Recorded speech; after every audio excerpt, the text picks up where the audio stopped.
Mr. President, alam ko na ngayon bago na to, sinabi mo na to. Talagang may pakukulong ka na tauhan mo. Ayusin mo yung bago, baka bagong budol ha.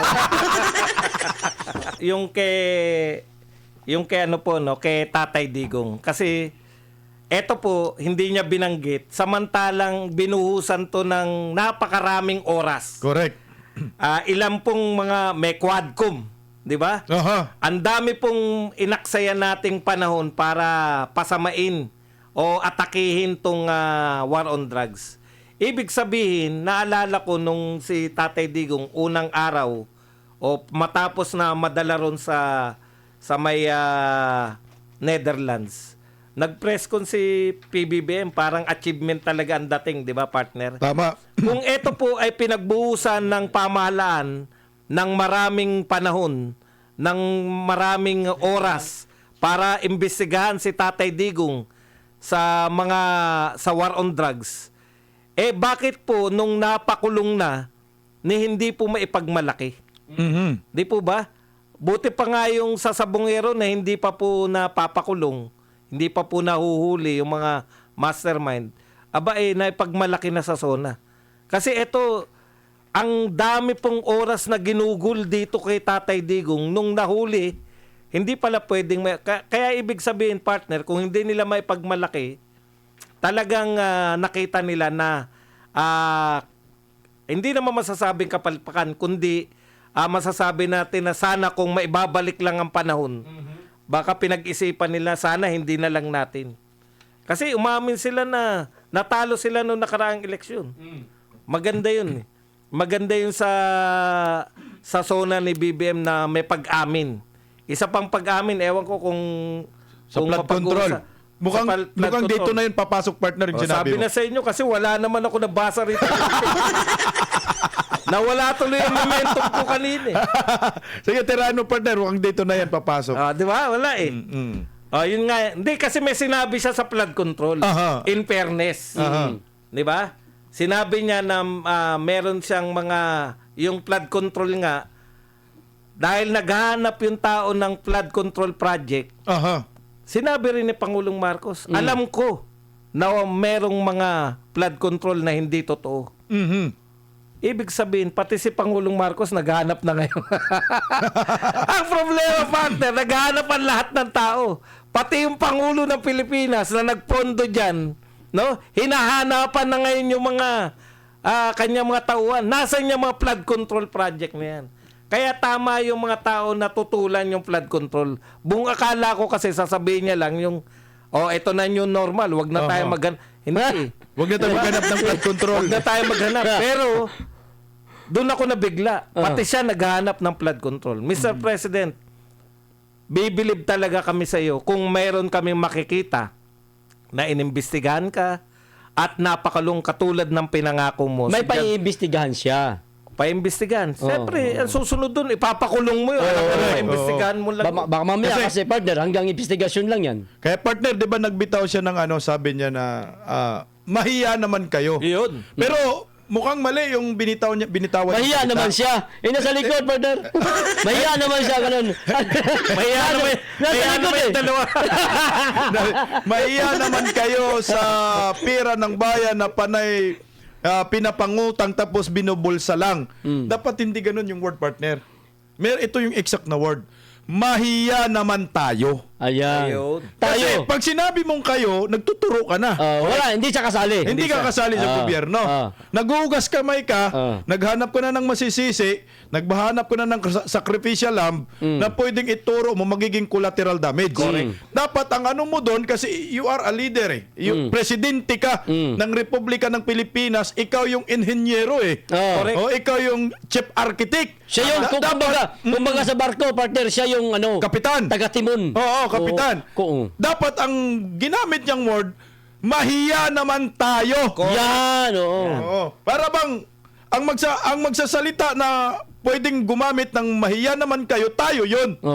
Ituturo natin sila. Mahiya naman kayo dyan sa Malacanang diyan sa House of Representatives, Kasama ako. Senado, kasama lahat sila. Kasama sila. Di ba? Correct. Kasi parang ang pondo yan, nagtuturo, pumamalakpak din ang mga kwanggol Ang ba? lalak- Hindi lang malakpak, standing Standing ovation. ovation pa. partner. Tumayo pa yung mga pinariringgan. Eh. Oo. Sila na nga yung pinatamaan parang di ba? Manid talaga ito, no? Partner. Partner, kailangan nilang tumayo. Para nga naman, magmukha silang malinis. Ganun yun. Partner, sana lang, naniniwala naman tayo kasi lagi naman ganyan si BBM sa SONA, di ba? Nagsabi siya ng, alam mo, kung babalikan mo yung mga naunang SONA talaga ni BBM, alam niya yung problema eh. Tandang-tanda ko no second SONA, alam niyo yung sinabi niya sa problema? Yung pagtaas ng presyo ng bilihin, ang may kasalanan niyan, yung hoarders, Yan. yung mga smugglers, Smuggler. at saka price manipulators. Alam niya, partner. Mga middleman, partner. Oh, yun nga, price manipulators. yan, Alam niya yung problema eh. Kaya lang, ang kinakailangan lang siguro, Mr. President, dahil alam niyo naman, katulad nito, alam niyong binabaha tayo, alam niyo rin na pineke lang nila, wala naman talagang flood control project. Sinabihan lang siguro siya. Alam niya. Alam niya kasi sabi niya, siya mismo eh. Kasi Pumunta ganito, siya, partner ito. Ultimo nga yung mga pulis na pumasok sa KOJC, hindi niya nga alam na may mga baril. Ay, ba yun? Hindi naman siya nag-inspection sa KOJC. Ito, pagtatanggol kita, mahal na presidente, ha? Ayan. Actually, Mr. President, pinagtatanggol ka namin. Pinagtatanggol ko siya, Pinagtatanggol ka namin. Ganito, ha? Hindi kami... Baka sakaling tumama pa. baka sakaling Ganito, baka kasi sinabi sa kanya, partner, Mr. President, ito po yung... simulan natin sa KOJC. Kasi po, wala mga baril na pumasok doon. Yung mga polis, wala mga baril yun. Kaya yung sinabi niya. Dito naman, sa flood control, partner, baka sinabi din sa kanya, meron na tayong 5,500, Mr. President. Pwede nyo na sabihin sa ko. Pwede yan, 5,000. Oo. Pagkatapos niyan, Tapos, yung pala, kinabukasan, dumating si Karina, baha, wala naman. ayun nga, sabi niya, nag-inspection mismo siya. At nakita niya na wala. Correct. Di wala nga. Kaya nga, ang inaasahan namin ngayon, Mr. President, positive kami.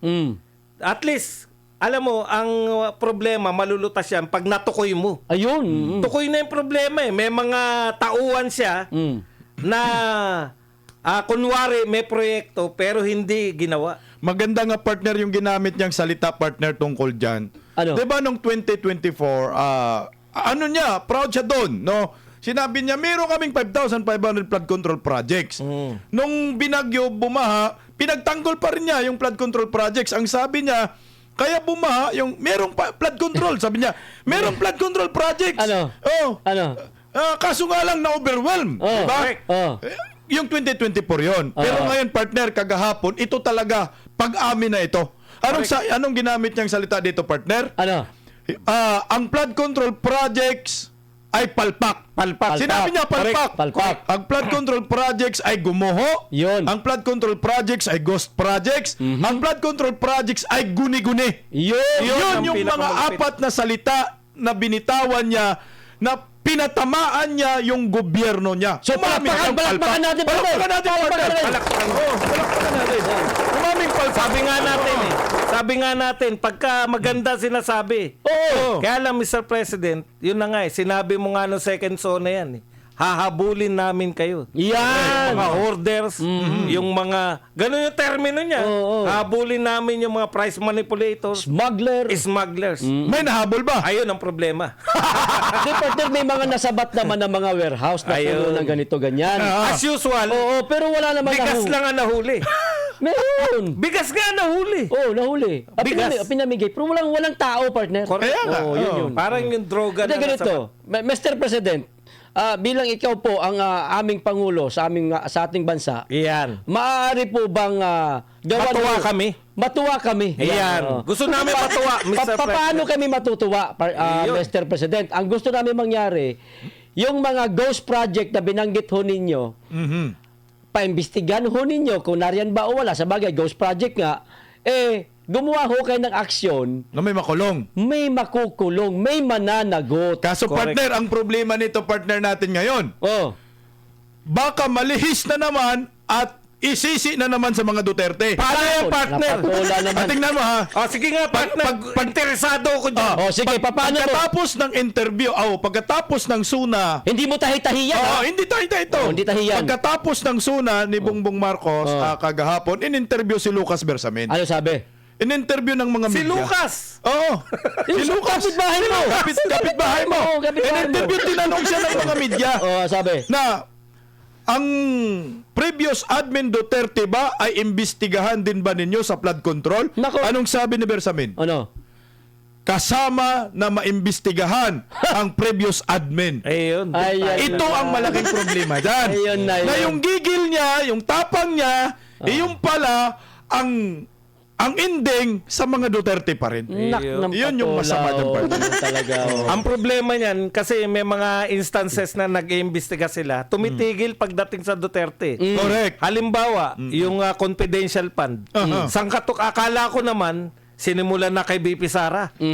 No? Isusunod na siguro yung may ibang confidential fund. Matatapos na yung termino, wala na sumunod eh. Wala. Ibig sabihin, parang yung confidential fund na inimbestigan namin, exclusive kay BP Sara. Kaya nga eh. Ang problema rito, partner, baka simulan pa nila sa Davao. Yan ang mahirap dyan. Kasi, eto, di mga ba, flood binabaha rin yung minsan yung Davao. Di ba? Pero Ako naniniwala talaga ako ngayon kay PBBM na talagang may makukulong na mga tauhan niya. tayong tatlo, kasama ako dyan, partner. Naniniwala ako. Mr. President, alam ko na ngayon bago na to, Ayan. sinabi mo na to. Talagang may pakukulong ka na Ayan. tauhan mo. Ayusin mo yung bago, baka bagong budol ha.